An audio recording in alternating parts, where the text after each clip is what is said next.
सिर्फ इसलिए कि मैं 3 मिनट लेट ऑफिस पहुंचता हूं, वह पूरी कंपनी के सामने इसी साल के मेरे 80,000 युआन के प्रोजेक्ट बोनस को कैंसिल कर देता है। जिस पर मैं उसे समझाता हूं कि कल रात कोर लूप होल को फिक्स करने के लिए मैं सुबह 4 बजे तक ओवर टाइम कर रहा था, लेकिन वह मुझे ही बहाने बनाने वाला इंसान बताने लगता है। यह सुनकर मेरा भी अब और बहस करने का मन नहीं करता और फिर मैं कंप्लीटली केयरलेस तरीके से जॉब करने लगता हूं, जिसका रिजल्ट ये होता है कि आधे महीने के अंदर ही पूरा सिस्टम हैकर्स के अटैक का शिकार हो जाता है।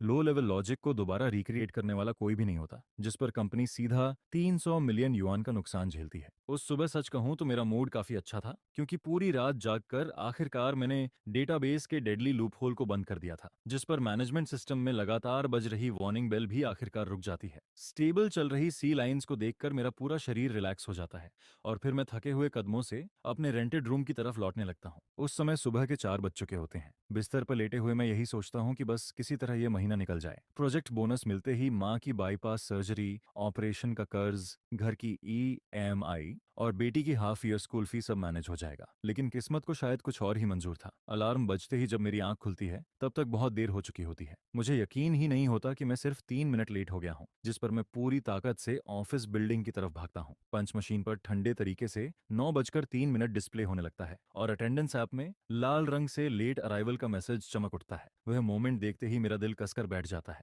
मुझे तुरंत समझ आ जाता है कि आज फिर डांट पड़ने वाली है, लेकिन मैं सोच भी नहीं सकता था कि डायरेक्टर इतना बड़ा वार करेगा। मॉर्निंग मीटिंग में दर्जनों कर्डर्स पूरे ऑफिस एरिया में बैठे होते हैं। कीबोर्ड की आवाज अचानक बंद हो जाती है। हवा में कड़वी कॉफी और पूरी रात ओवर टाइम करने की पसीने भरी स्मेल फैली हुई होती है। पूरा माहौल बेहद दबाव भरा लग रहा होता है, जिस पर डायरेक्टर वो अटेंडेंस शीट को कसकर पकड़ते हुए ऊपर खड़ा रहता है। उसका चेहरा पूरी तरह सख्त दिख रहा होता है। वह फेक तरीके से खंखारता है, फिर मेरी तरफ देखकर बोलता है, आज सबसे पहले एक बात अनाउंस करनी है। कुछ लोग खुद को सिस्टम कोड का भगवान समझने लगे हैं। यह सुनकर लिन चुआन को तुरंत एहसास हो जाता है कि वह उसी को टारगेट कर रहा है। फिर वह ऊंची आवाज में कहता है, लिन चुआन आज 3 मिनट लेट आया है। कंपनी रूल्स के मुताबिक उसका इस साल का पूरा 80,000 युआन प्रोजेक्ट बोनस काट लिया जाएगा। पूरा ऑफिस एकदम शांत हो जाता है। मेरे दिमाग में जोरदार धमाका सा होने लगता है। इन सीनियर मैनेजर्स की नजर में शायद 80,000 युआन सिर्फ एक वॉच की कीमत हो, लेकिन मेरे लिए वही माँ की जिंदगी बचाने वाला पैसा था। वही अगले महीने लोन डिफॉल्ट होने से बचाने वाली उम्मीद थी। वही पूरे फैमिली की साल भर की मेहनत का सहारा था। हर महीने सैलरी आते ही सारा पैसा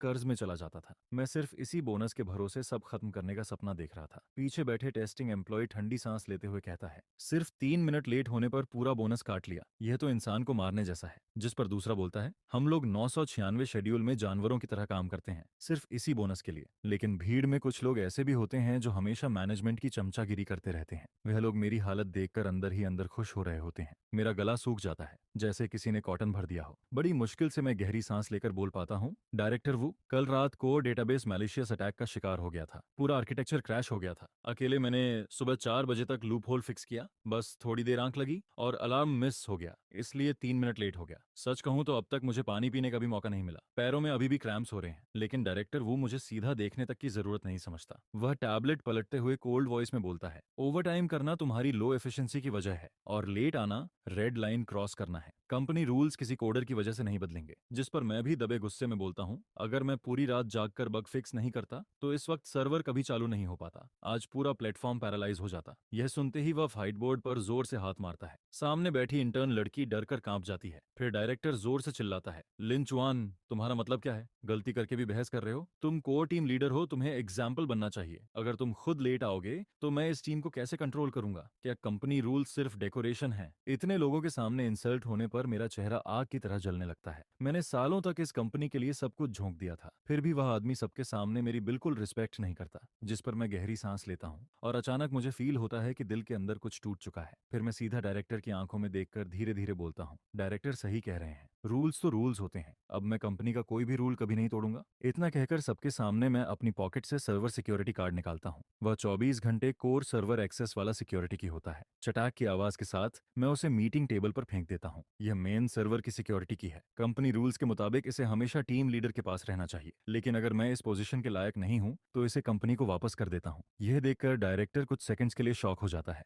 उसे उम्मीद नहीं थी कि मैं इतना आगे चला जाऊंगा। जिस पर ओल्ड चेन जल्दी से मेरा स्लीव पकड़कर धीरे से बोलता है, ब्रोदरलिन इतना इम्पल्सिव मत बनो। लेकिन मैं उसका हाथ हटाकर वापस अपनी सीट पर लौट जाता हूँ और फिर हैंडओवर डॉक्यूमेंट्स अरेंज करने लगता हूँ। दोपहर 3 बजे टेस्टिंग टीम मैसेज भेजती है कि नए प्रोडक्ट लॉन्च से पहले स्ट्रेस टेस्ट करना जरूरी है, जिस पर डायरेक्टर वो वर्क ग्रुप में मेरा नाम टैग करते हुए लिखता है, लिन चुआन, आज रात ओवरटाइम करके टेस्टिंग टीम के साथ कोऑपरेट करो, सिस्टम स्टेबल रहना चाहिए। मैं मैसेज देखता हूँ लेकिन कोई रिप्लाई नहीं देता। ओल्ड चेन धीरे से पास आकर बोलता है, ब्रदर लिन, डायरेक्टर तुम्हें बुला रहे हैं। जिस पर मैं कंप्यूटर स्क्रीन के नीचे राइट कॉर्नर में दिख रहा टाइम उसे दिखाता हूँ। उस वक्त शाम के 5:58 हो रहे होते हैं। मैं शांत आवाज में बोलता हूँ, कंपनी रूल्स के हिसाब से आज का वर्किंग टाइम खत्म होने वाला है। इतना बोलते ही क्लॉक सीधा 6 बजे बजा देता है। फिर मैं टाइम पर पंच आउट करता हूँ, अपना सामान उठाता हूँ और ऑफिस से बाहर निकलने लगता हूँ। पीछे से डायरेक्टर वो गुस्से में चिल्लाता है, लिंचुआन वहीं रुक जाओ। लेकिन मैं एक बार भी पीछे मुड़कर नहीं देखता और सीधे एलिवेटर में चला जाता हूँ। एलिवेटर का डोर बंद होते वक्त डायरेक्टर वो का गुस्से से लाल चेहरा धीरे धीरे छिप जाता है। उस मोमेंट लिफ्ट में सिर्फ मैं अकेला खड़ा होता हूँ। ठंडी दीवार से टिकते हुए अचानक मेरे मुंह से हंसी निकल जाती है। पूरे 5 साल बाद पहली बार टाइम पर ऑफिस छोड़ने का एहसास सच में बहुत शानदार लग रहा था। अगले दिन ऑफिस पहुंचते ही पूरे A&D डिपार्टमेंट का माहौल अजीब लग रहा होता है। ओल्ड चेन कॉफी लेकर मेरे पास आता है, फिर धीरे आवाज में बोलता है, ब्रोदरलिन, कल रात नए प्रोडक्ट के low level source code check करते वक्त सिस्टम लगातार कॉन्फ्लिक्ट एरर दिखा रहा था। डायरेक्टर वू ने मुझे तुम्हें बुलाने भेजा है। लेकिन यह सुनकर भी मैं सिर उठाने की जरूरत तक महसूस नहीं करता। मैं बिना सिर उठाए स्क्रीन पर चल रहे रेगुलर मेंटेनेंस वर्क को ही घूरता रहता हूँ। फिर शांत आवाज में बोलता हूँ, मुझसे क्या लेना देना, मैं तो बस एक नॉर्मल कोडर हूँ जो कंपनी रूल्स को सीरियसली फॉलो करता है। 6 बजे ऑफिस खत्म मतलब काम खत्म। जिस पर ओल्ड चेन बेचैनी में दोनों हाथ रगड़ते हुए बोलता है, लेकिन वह कॉन्फ्लिक्ट वार्निंग उसी बेस आर्किटेक्चर से जुड़ी है जिसे कभी तुमने डिजाइन किया था। नए लोग उस लॉजिक को बिल्कुल नहीं समझते। अगर ऑफिशियल लॉन्च के समय कुछ हो गया तो मैं अपनी रिस्ट वॉच की तरफ नजर डालता हूँ, फिर बिना इमोशन के जवाब देता हूँ, वह प्रॉब्लम टेक्निकल डायरेक्टर को वरी करनी चाहिए। अभी वर्किंग आवर्स चल रहे हैं और मैं अपनी रिस्पॉन्सिबिलिटी वाला काम कर रहा हूँ। ऑफिस आवर्स के बाद की चीजें अब मेरी मैनेजमेंट के अंदर नहीं आती। यह सुनकर ओल्ड चेन लंबी सांस छोड़ता है और फिर चुपचाप वहां से चला जाता है। दोपहर तक डायरेक्टर वो इमरजेंसी मीटिंग बुला लेता है। मीटिंग रूम की बड़ी स्क्रीन पर लाल रंग में सिस्टम वार्निंग्स और सोर्स कोड एरर्स भरे पड़े होते हैं। डायरेक्टर वू का चेहरा बेहद अगली दिख रहा होता है। वह गुस्से में बोलता है, नया प्रोडक्ट अगले हफ्ते लॉन्च होना है, लेकिन अभी बेस सोर्स कोड में कंपैटिबिलिटी कॉन्फ्लिक्ट चल रहा है। इसे कौन सॉल्व करेगा? पूरा मीटिंग रूम एकदम शांत हो जाता है। नए प्रोग्रामर्स एक दूसरे को कंफ्यूज्ड होकर देखने लगते हैं। फिर ग्लासेस पहने एक लड़का डरते हुए बोलता है, डायरेक्टर ली, ये बेस आर्किटेक्चर बहुत ज्यादा कॉम्प्लिकेटेड है, हमें इसे समझने के लिए टाइम चाहिए। टाइम? यह सुनते ही डायरेक्टर वो जोर से टेबल पर हाथ मारता है। चेयरमैन खुद इस प्रोजेक्ट को मॉनिटर कर रहे हैं, सारे इन्वेस्टर्स प्रेस कॉन्फ्रेंस का इंतजार कर रहे हैं, अब कहां से टाइम लाऊं? जिस पर उसकी नजर सीधे मेरी तरफ घूमती है। वह ऊंची आवाज में बोलता है, लिंचुआन, ये सोर्स कोड तुम्हारा लिखा हुआ है, तुम इसे हैंडल करो। लेकिन मैं फोन स्क्रॉल करते हुए सिर तक नहीं उठाता। फिर आराम से बोलता हूँ, अभी लंच ब्रेक चल रहा है, ये मेरे ऑफिशियल वर्किंग आवर्स में नहीं आता और कंपनी रूल्स के हिसाब से inter department cooperation proper process से होना चाहिए। आप सपोर्ट रिक्वेस्ट सबमिट कर सकते हैं। यह सुनते ही डायरेक्टर वू का चेहरा सुअर की तरह लाल हो जाता है। जिस पर मैं शांत नजरों से उसकी तरफ देखते हुए आगे बोलता हूँ, और मुझे याद है कंपनी हैंडबुक के आर्टिकल 38 में साफ लिखा है कि ओवर टाइम का पेमेंट या कंपेंसेटरी लीव मिलना चाहिए। तो आप डिसाइड कीजिए, आवरली पेमेंट देंगे या पहले मेरे 80,000 युआन बोनस वापस करेंगे। इतना सुनते ही मीटिंग रूम की हवा जैसे जम जाती है। डायरेक्टर वो काफी देर तक मुझे घूरता रहता है, फिर दांत पीसते हुए बोलता है, ठीक है, बहुत होशियार बन रहे हो। इसके बाद वह नए एम्प्लॉयज की तरफ मुड़कर बोलता है, तुम लोग आज रात ओवर टाइम करोगे, चाहे कुछ भी हो, यह इश्यू खत्म होना चाहिए। और अगर बिल्कुल भी सॉल्व नहीं हो रहा तो सिक्योरिटी ऑथेंटिकेशन लॉजिक को टेम्परेरी डिसेबल कर देना, बस प्रोडक्ट लॉन्च स्मूथली होना चाहिए। यह सुनते ही मेरा दिल कसकर बैठ जाता है। सिक्योरिटी ऑथेंटिकेशन बंद करना, यह तो ऐसा था जैसे फायरवॉल का दरवाजा पूरी तरह खोल देना। कोई भी नॉर्मल हैकर आसानी से अंदर घुस सकता था। जिस पर ओल्ड चेन भी घबराकर बोलता है, डायरेक्टर वू, यह रूल्स के खिलाफ है। Security authentication low level defence का कोर पार्ट है। लेकिन डायरेक्टर वू उसे बीच में ही काट देता है, डिसीजन मैंने लिया है, पहले प्रोडक्ट लॉन्च होगा, बाकी बातें बाद में देखेंगे। शाम के ठीक 6 बजे मैं कार्ड स्वाइप करके ऑफिस से निकलने लगता हूँ। A&D डिपार्टमेंट से गुजरते वक्त नए लोग अभी भी कोड को घूरते हुए सिर पकड़कर बैठे होते हैं। स्क्रीन पर रेड वार्निंग्स लगातार ब्लिंक कर रही होती हैं। उनमें से एक एम्प्लॉय कोड टाइप कर रहा होता है। वह डायरेक्टर वू का ऑर्डर फॉलो करते हुए सिक्योरिटी ऑथेंटिकेशन मॉड्यूल को डिसेबल करने वाला कमांड रन करने की तैयारी कर रहा होता है। मैं कुछ सेकंड्स तक उस कोड को चुपचाप देखता रहता हूँ। वह डिफेंस सिस्टम बनाने में मैंने पूरे 3 महीने लगाए थे, और अब एक ऐसा न्यू कमर जिसे कंपनी ज्वाइन किए आधा साल भी नहीं हुआ, अजीब कमांड से उसे डिस्ट्रॉय करने जा रहा था। जिस पर ओल्ड चेन पीछे से दौड़कर आता है और धीरे से पूछता है, ब्रोदर लिन, क्या तुम सच में सब इग्नोर कर दोगे? अगर कुछ बड़ा हो गया तो? मैं बैकपैक कंधे पर डालते हुए कोल्ड आवाज में बोलता हूँ, अगर कुछ होगा तो वह डायरेक्टर वो के डिसीजन की वजह से होगा। मैं तो बस एक नॉर्मल कोडर हूँ जिसे हमेशा प्रोजेक्ट बोनस काटने की आदत है।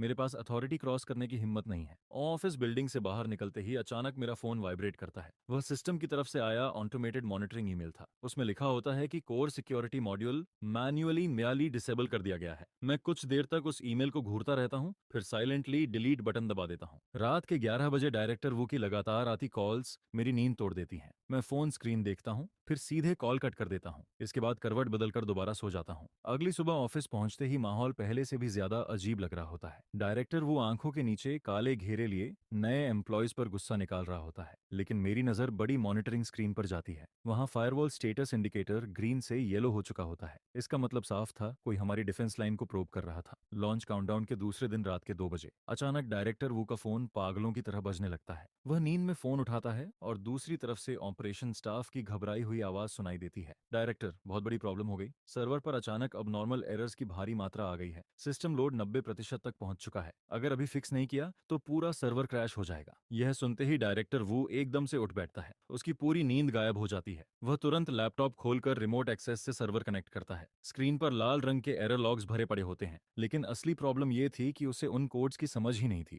जिस पर वह सिर्फ फोन पर ऑर्डर्स देकर सिचुएशन संभालने की कोशिश करता है। लेकिन ड्यूटी पर बैठा श्याओवांग और ज्यादा पैनिक होने लगता है। कांपती आवाज में वह बोलता है, डायरेक्टर वू, मुझे सच में समझ नहीं आ रहा क्या करूं। ऐसे एरर्स मैंने पहले कभी नहीं देखे। यह सुनकर डायरेक्टर वू के माथे पर ठंडा पसीना आ जाता है। वह ऑफिस में इधर उधर चक्कर लगाने लगता है।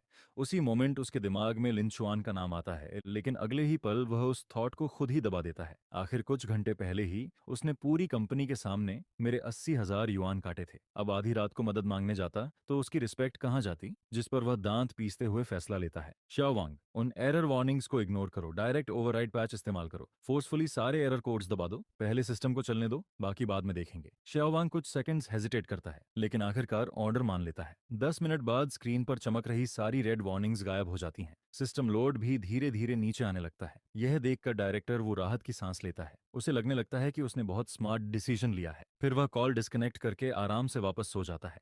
अगली सुबह ठीक 9 बजे मैं हमेशा की तरह कार्ड स्वाइप करके ऑफिस पहुंचता हूं, लेकिन सीट पर बैठते ही मुझे एटमॉस्फेयर कुछ अलग महसूस होता है। ओल्ड चेन का चेहरा पूरी तरह सफेद पड़ चुका होता है। वह मॉनिटरिंग पैनल को घूर रहा होता है और उसकी उंगलियां कांप रही होती हैं। मैं पास जाकर स्क्रीन पर नजर डालता हूं और मेरा दिल तुरंत बैठ जाता है। फायरवॉल का कोर ऑथेंटिकेशन मॉड्यूल अब नॉर्मल स्टेटस दिखा रहा होता है। सिक्योरिटी लॉग्स में एक हिडन डेटा ब्रीच दिखाई दे रहा था। इसका मतलब साफ था, कोई इंसान या प्रोग्राम नॉर्मल ऑथेंटिकेशन प्रोसेस को बायपास करके अंदर घुस चुका था। जिस पर मैं तुरंत पिछली रात के सिस्टम लॉग्स खोलता हूँ, लेकिन जितना ज्यादा देखता हूँ उतना ही शॉक होता जाता हूँ। रात 2:40 बजे शाओ वांग ने डायरेक्टर वू के रिमोट ऑर्डर्स पर फोर्स ओवरराइड मेथड इस्तेमाल करके सारे एरर कोड सप्रेस कर दिए थे, लेकिन असल में वह वार्निंग्स सिक्योरिटी मॉड्यूल की इंट्रूजन अलर्ट्स थी। अब सारे अलर्ट्स दब चुके थे, लेकिन उससे भी खतरनाक बात यह थी कि फायरवॉल के अंदर एक इनविजिबल लूप होल पूरी तरह खुल चुका था। यह लूप होल भले ही ज्यादा बड़ा नहीं था, लेकिन इतना जरूर था कि कोई एक्सपीरियंस्ड हैकर चुपचाप अंदर घुसकर सिस्टम में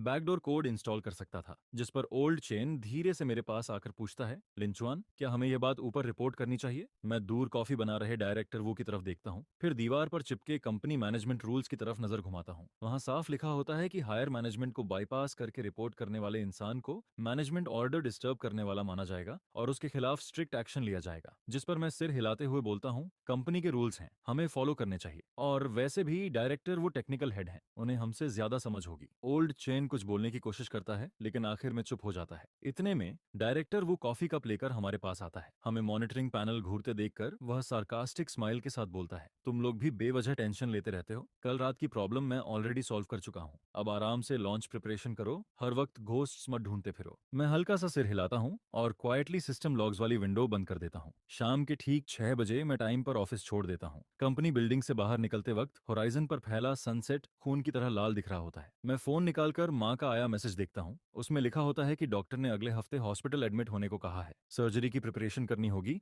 लेकिन माँ फिर भी मुझे पैसे की चिंता ना करने के लिए बोल रही होती है। मैं फोन वापस पॉकेट में डाल देता हूँ और फिर तेज कदमों से आगे बढ़ने लगता हूँ। अब कंपनी की प्रॉब्लम से मेरा कोई लेना देना नहीं था, लेकिन सिस्टम में खुला वह हिडन क्रैक अब भी वहीं मौजूद था, बिल्कुल एक साइलेंट टाइम बॉम्ब की तरह जो सही मौके का इंतजार कर रहा था। नए प्रोडक्ट लॉन्च से एक रात पहले पूरा A&D डिपार्टमेंट रोशनी से चमक रहा होता है। हर कोई प्रेशर टेस्ट्स और फाइनल डेटा वेरिफिकेशन में लगा हुआ था। पूरे एटमॉस्फेयर में टेंशन फैली हुई होती है। चेयरमैन सो खुद वहां मौजूद होता है और इन्वेस्टर डायरेक्टर शेन भी वीडियो कॉन्फ्रेंस के जरिए ऑनलाइन मॉनिटरिंग कर रहा होता है। यह प्रोडक्ट अगले 3 साल की कंपनी स्ट्रैटेजी का सबसे बड़ा हिस्सा था। रात के 8 बजे अचानक मॉनिटरिंग कंसोल में तेज वार्निंग अलार्म्स बजने लगते हैं। स्क्रीन पर लगातार dangerous loop hole alerts popup होने लगते हैं और सबसे डरावनी बात यह थी कि ये सारे फ्लॉज सिक्योरिटी आर्किटेक्चर की कोर वीकनेस थी। ओल्ड चेन स्क्रीन को घूरते हुए पसीने में भीग जाता है। अगर इन लूप होल्स को तुरंत फिक्स नहीं किया गया तो कल ऑफिशियल लॉन्च के बाद कंपनी का कोर डेटाबेस हैकर्स के लिए खुला मैदान बन जाता, जिस पर डायरेक्टर वू का चेहरा तुरंत सफेद पड़ जाता है। वह ऑफिस में 3 चक्कर लगाता है और आखिरकार अचानक डोर खोलकर मेरी डेस्क तक आ जाता है। वह गुस्सा दबाने की कोशिश करता है लेकिन उसकी आवाज फिर भी कांप रही होती है। लिंचुआन, सिस्टम में हाई रिस्क लूप होल्स आ गए हैं, तुम्हें अभी तुरंत ओवरटाइम करके इन्हें फिक्स करना होगा, ये ऑर्डर है। मैं सिर उठाकर कंप्यूटर के नीचे दिख रहा टाइम देखता हूँ। रात के 8:15 बज रहे होते हैं। फिर मेरी नजर वॉल पर लगी एम्प्लॉय फोटो पर जाती है। वह फोटो 2 महीने पुरानी होती है, जब मुझे अब भी यकीन था कि मेहनत का रिवॉर्ड मिलता है। जिस पर मैं शांत आवाज में बोलता हूँ, डायरेक्टर वू, लेबर कॉन्ट्रैक्ट में साफ लिखा है कि ओवरटाइम के लिए पहले रजिस्ट्रेशन और पेमेंट कंफर्मेशन जरूरी है, और पिछले महीने का मेरा 80,000 युआन प्रोजेक्ट बोनस भी अभी क्लियर नहीं हुआ। क्या पहले वो अमाउंट सेटल कर सकते हैं? यह सुनते ही डायरेक्टर वो पूरी तरह स्टनड रह जाता है। उसे उम्मीद नहीं थी कि मैं ऐसी डिमांड रखूंगा। उसका चेहरा गुस्से से लाल हो जाता है। वह दहाड़ते हुए बोलता है,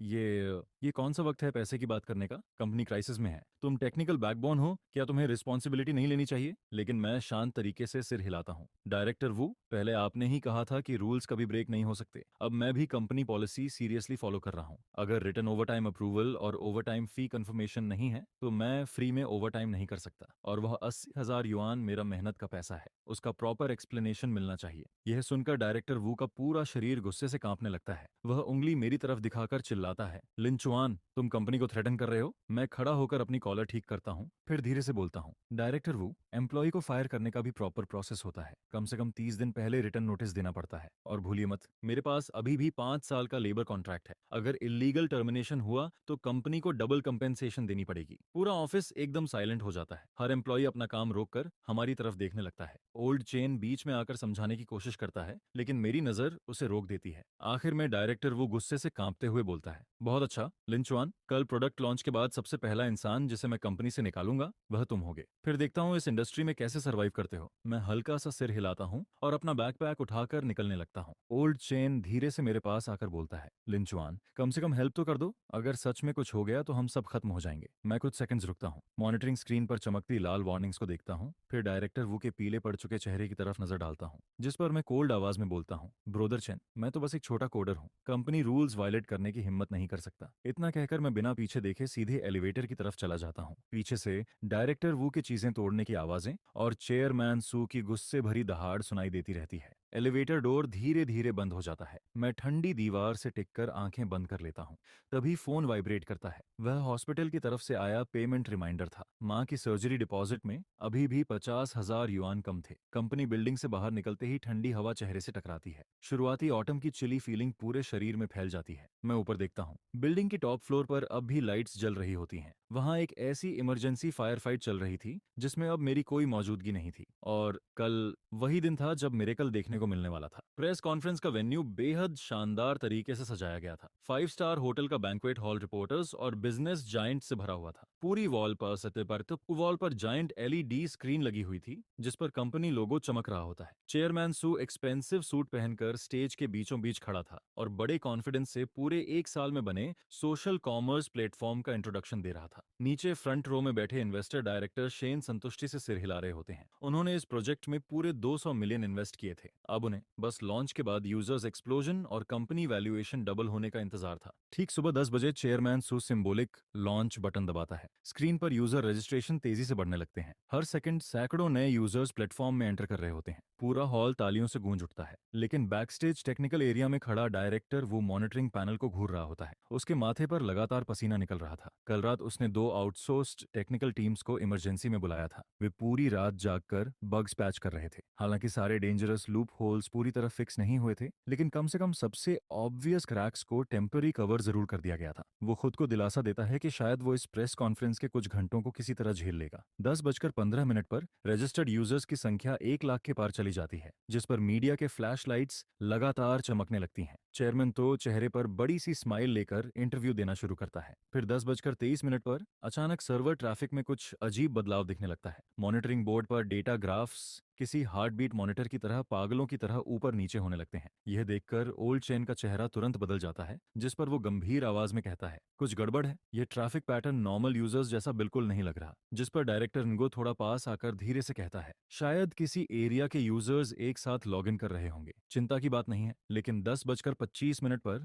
फर्स्ट फायरवॉल लेयर की वार्निंग लाइट्स ब्लिंक करना शुरू कर देती हैं, जिसके तुरंत बाद सेकंड लेयर भी वार्निंग देने लगती है, और फिर थर्ड लेयर डोमिनो कार्ड्स की तरह एक के बाद एक कोलैप्स होने लगती है। यह देखकर ओल्ड चेन के हाथ कांपने लगते हैं। उसे समझ आ जाता है कि यह कोई नॉर्मल ट्रैफिक स्पाइक नहीं, बल्कि एक ऑर्गेनाइज्ड हैकर अटैक है। फिर 10:27 पर हॉल का जाइंट स्क्रीन अचानक काला पड़ जाता है, जिस पर पूरा हॉल शोर से भर जाता है। चेयरमैन तो की स्माइल उसके चेहरे पर ही जम जाती है, जबकि टेक्निकल स्टाफ पागलों की तरह कीबोर्ड्स पर टाइपिंग करते हुए सिस्टम रिस्टोर करने की कोशिश करने लगते हैं। लेकिन जैसे ही स्क्रीन दोबारा ऑन होता है, सिचुएशन पूरी तरह कंट्रोल से बाहर जा चुकी होती है। पूरे स्क्रीन पर एक स्कल एनिमेशन दिखाई देने लगता है, जिसके नीचे ब्लड रेड फॉन्ट में धीरे धीरे इंग्लिश वर्ड्स उभरते हैं। You came to think you won guys. यह देखते ही पूरा हॉल केओस में बदल जाता है। रिपोर्टर्स अपने फोन्स निकालकर लगातार फोटोज लेने लगते हैं। वहीं इन्वेस्टर्स के डायरेक्टर शेन का चेहरा पूरी तरह सफेद पड़ जाता है, जिस पर चेयरमैन तो गुस्से में बैकस्टेज की तरफ दौड़ते हुए डायरेक्टर इनगो पर चिल्लाता है, ये सब क्या हो रहा है। डायरेक्टर इनगो पूरा कांपते हुए टूटे फूटे शब्दों में कहता है, मुझे नहीं पता, शायद हैकर्स ने अटैक किया है,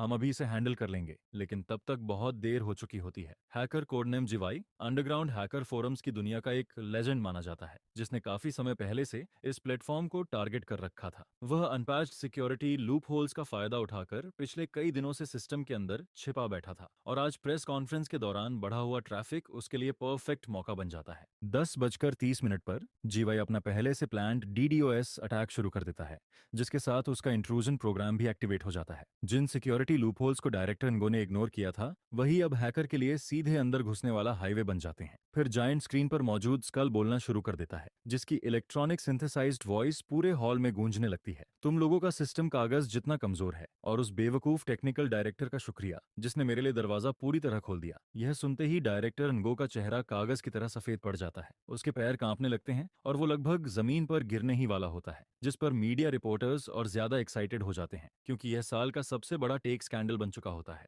फ्लैश लाइट्स और तेजी से चमकने लगती हैं, और काउंटलेस कैमरों स्टेज की तरफ घूम जाते हैं, जहां चेयरमैन तो पूरी तरह घबराया हुआ खड़ा होता है। वहीं बैकस्टेज मॉनिटरिंग रूम में सारी डिफेंस सिस्टम्स एक एक करके कोलैप्स होने लगती हैं। ओल्ड चेन होपलेस होकर स्क्रीन पर तेजी से स्क्रॉल होते इंट्रूजन लॉग्स को देखता रहता है। फिर वो बड़बड़ाते हुए कहता है, सब खत्म हो गया, इस बार सच में खत्म हो गया। और उसी समय मैं हॉस्पिटल कॉरिडोर की बेंच पर अपनी माँ के साथ सर्जरी चेकअप के लिए वेट कर रहा होता हूँ। तभी मेरा फोन लगातार वाइब्रेट होने लगता है। कंपनी के कॉलीग्स एक के बाद एक मैसेजेस भेज रहे होते हैं, लेकिन मैं बिना देखे ही फोन स्विच ऑन ऑफ कर देता हूँ। उधर प्रेस कॉन्फ्रेंस का सीन पूरी तरह डिजास्टर में बदल चुका होता है।